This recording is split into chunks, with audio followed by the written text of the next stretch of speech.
ময়মনসিংহে ভোর হচ্ছে। ময়মনসিংহে ভোর আসে খুব আয়োজন করে। ধপ করে সূর্য উঠে যায় না।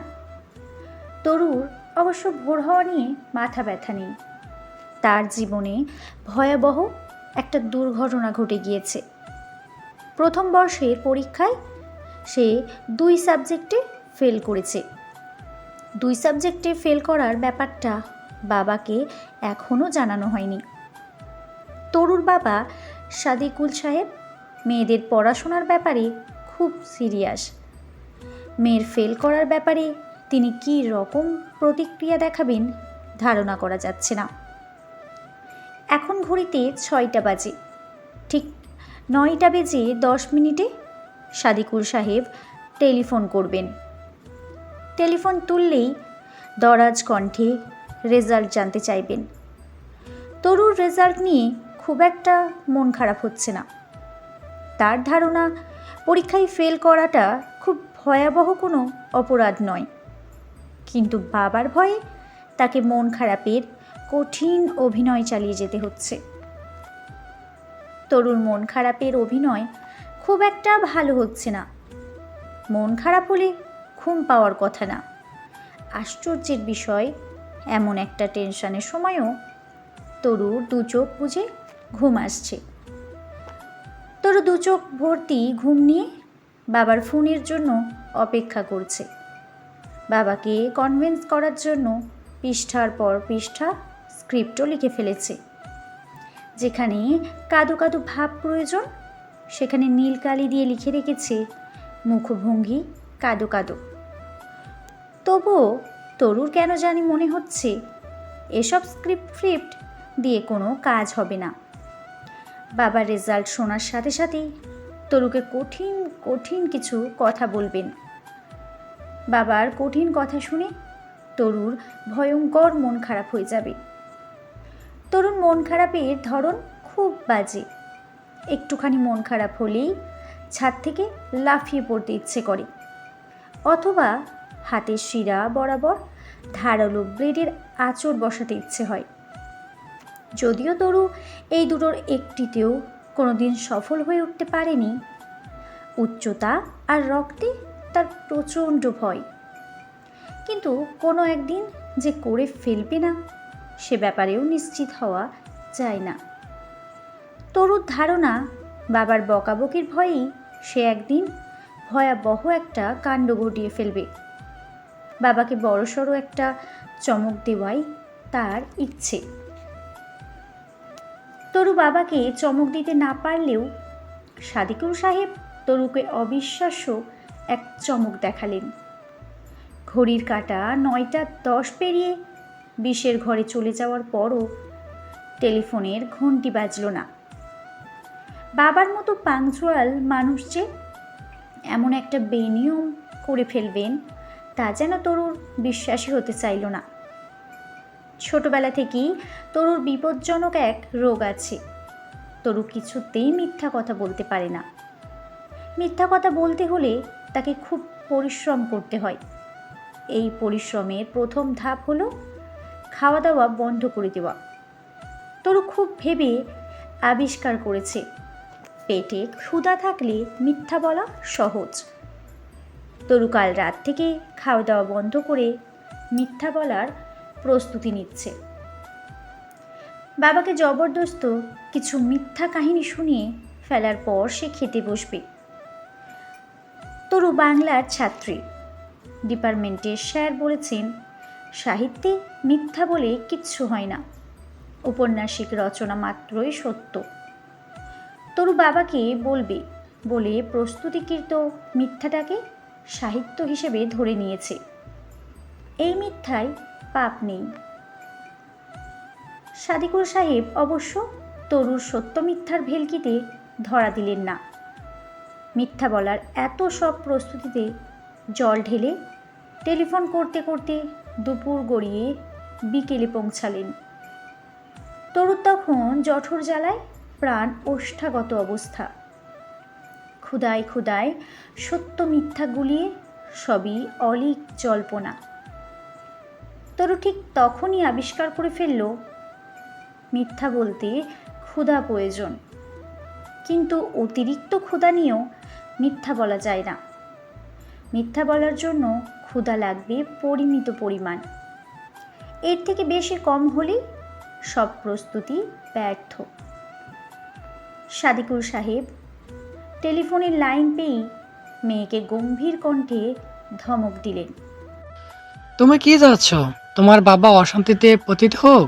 সালাম দিলে না কেন? সালামের অর্থ জানো না? এটা কোন ধরনের বেয়াদবি? তরু সালাম দিয়ে বিষণ্ণ কণ্ঠে বলল, টেনশনে টেনশনে সালাম দিতেই ভুলে গেছি বাবা। মানুষ টেনশনে থাকলে মাঝে মাঝে তো নিজের নামটাও ভুলে যায়। তোমার নিজের নাম মনে আছে? জি বাবা, মনে আছে। গুড। এখন বলো, এত টেনশন কিসের জন্য? আবার কোন অপকর্ম করেছ? কোনো অপকর্ম করিনি, তুমি ফোন দিচ্ছিলে না বলে টেনশন হচ্ছিল। সাদিকুল সাহেব গম্ভীর কণ্ঠে বললেন। জন্মদাতা পিতার জন্য টেনশন করা উচিত। বেশি বেশি টেনশন করবে। টেনশন করতে করতে ময়মনসিংহ মেডিকেল কলেজে চলে আসো, তোমার টেনশন কেটে যাবে। তরু অবাক হয়ে বলল, মেডিকেল কলেজে কেন যাব বাবা? আমি এখানে আছি, এই জন্য আসবা। জলদি আসো, অযথা প্রশ্ন করবে না। বাবার নিষেধ সত্ত্বেও তরু কিছু প্রশ্ন জিজ্ঞাসা করার স্বাদ ছিল, স্বাদ পূরণ হলো না। সাদিকুল সাহেব তরুকে কোনো রকম প্রশ্ন করার সুযোগ দিলেন না। কথা শেষ করেই খুট করে লাইন কাটলেন। তরু কিছুক্ষণ হতাশ মুখে বসে থেকেই চিন্তিত হওয়ার চেষ্টা করল। বাবা হাসপাতালে, ব্যাপারটা নিশ্চয়ই খুব চিন্তার বিষয়। তরুর উচিত চিন্তায় চিন্তায় দিক বিদিক ভুলে উড়ে উড়ে মেডিকেলে গিয়ে উপস্থিত হওয়া, কিন্তু তরু তার কিছুই করল না। সে খেয়ে দিয়ে ধীরে সুস্থে মেডিকেলের পথে পা বাড়ালো। মেডিকেলে গিয়ে সাদিকুল সাহেবকে একেবারে সুস্থ তবিয়তে আবিষ্কার করল তরু। সাদিকুল সাহেব আইসিইউয়ের সামনে একটা চেয়ারে বসে ঝিমোচ্ছেন, হাতে তসবি। ঝিমাতে ঝিমাতেও তসবিতে হাত চলছে।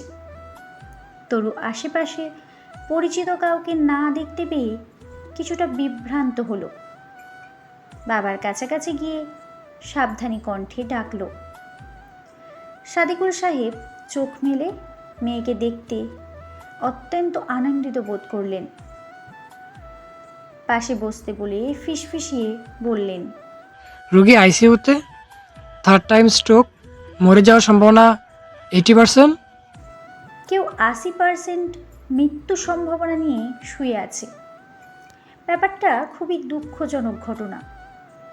সাদিকুল সাহেবের উচিত দুঃখী বিমর্ষ মুখে বসে থাকা। মেয়েকে দেখি আনন্দিত হয়ে যাওয়াটা কতটা যুক্তিসঙ্গত তরু বুঝতে পারছে না। তরু বাবার মতো ফিসফিসিয়ে শুধালো, রোগীটা কি বাবা? আমাদের কোনো আত্মীয়? আশেপাশে পরিচিত কাউকে দেখছি না তো। সাদিকুল সাহেব এবার গম্ভীর হলেন, বললেন, আত্মীয় নয়, তবে তুমি রাজি হয়ে গেলে যেতে পারো।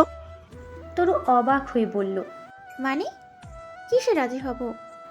সাদিকুল সাহেব মেয়ের সাথে গোপন বৈঠক করার মতো নিচু স্বরে বলল, শোনো মা, যিনি আইসিইউতে আছেন তার দুটো পুত্র সন্তান আছে।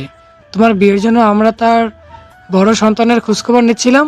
ছেলের সাথে দেখা করেছি, সকালে খোঁজখবর নিয়েছি। ভালো পরিবার, তারা একটা মধ্যবিত্ত ঘরের লক্ষ্মী মেয়ে চায়। আমি কাল ওনাদের সাথে দেখা করতেই ময়মনসিংহ এসেছিলাম, কথাবার্তা ভালোই চলছিল। খাওয়া দাওয়ার পর হঠাৎ এই ভদ্রলোক স্ট্রোক করে বসলেন। আমি কাল রাত থেকে হাসপাতালে আছি। ভদ্রলোকের জ্ঞান ফিরেছে। ভদ্রলোকের অবস্থা আপস অ্যান্ড ডাউনের উপর চলছে, যে কোনো সময় ইহলোক ত্যাগ করতে পারেন। ভদ্রলোক মৃত্যুর আগে আপাতত একটি পুত্রবধূর মুখ দেখে যেতে চান। ভদ্রলোকের স্ত্রী তোমার সম্পর্কে যতটুকু খোঁজ নিয়েছিলেন তার ভিত্তিতে তোমার জন্য প্রস্তাব দিয়েছেন। তুমি রাজি হলে এই মুহূর্তে বিবাহ কার্য সম্পন্ন হবে। বলো মা, রাজি? তরু বিস্ফারিত চোখে চেয়ে বলল, তোমরা আমাকে না জানিয়ে আমার জন্য পাত্রফাত্র দেখে ফেলেছো বাবা? সাদিকুল সাহেব স্বাভাবিক কণ্ঠে বললেন, দেখে ফেলেছি না, দেখেছি। এখনো দেখা শেষ হয়নি, আরো কিছু পাত্র হাতে আছে। সবগুলোই খুঁটিয়ে খুঁটিয়ে দেখব। তবে তুমি এখানে রাজি হয়ে গেলে আর কোনো ঝামেলা করতে হবে না।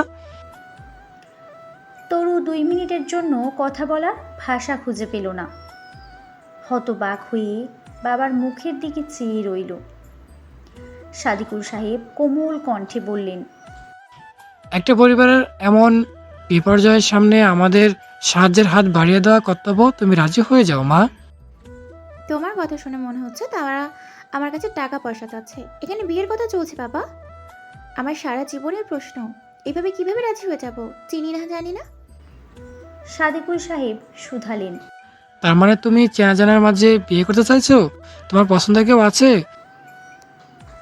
তরু জানালো নেই। সাদিকুল সাহেব বিরক্ত হয়ে বললেন, পছন্দের কেউ না থাকলে তুমি যাকে বিয়ে করবে সেই তো তোমার অপরিচিতই হবে। তাহলে এই অপরিচিতকে বিয়ে করলে সমস্যা কোথায়? তাছাড়া আমি খোঁজ নিয়েছি, ছেলের মা বাবা খুব ভালো মানুষ, মেয়ে নেই। ছেলের বউকে মেয়ের মতো আদর করবেন, ননদ ননাসের ঝামেলা নেই, একটা দেবর আছে, নির্যাতটা পরিবার। আজকালকার যুগে এমন পরিবার পাওয়া যায়। বিয়ে শাদীর ব্যাপারে বংশ পরিচয় খুব বড় ব্যাপার। আগের যুগে বংশ পারিবারিক ইতিহাস দেখে বিয়ে দিতে দেখনি? তার পেছনে নিশ্চয়ই কোনো কারণ আছে। পছন্দের কেউ না থাকলে তোমার উচিত ছেলের পরিবার, চাকরি, চরিত্র, বংশ দেখে বিয়ে করা। তোমার থেকে মানুষ আমি ভালো চিনি, আমি নিশ্চয়ই তোমাকে অপাত্র দান করব না। তরু অসহায় চোখে চাইল। বাবার কথায় কিছুটা বিভ্রান্ত হয়ে বলল, তাই বলে হাসপাতালে বিয়ে করে ফেলতে হবে? কোনো অনুষ্ঠান হবে না, বন্ধু বান্ধব জানবে না। তাছাড়া বড় মামা, আপা, দোলা ভাই কেউই তো এখানে নেই। সাদিকুল সাহেব গম্ভীর কণ্ঠে বললেন, তোমার বড় মামার সাথে আমার কথা হয়েছে। পাত্রপক্ষের ইচ্ছা এখন শুধু বিয়ে পড়ানো হবে।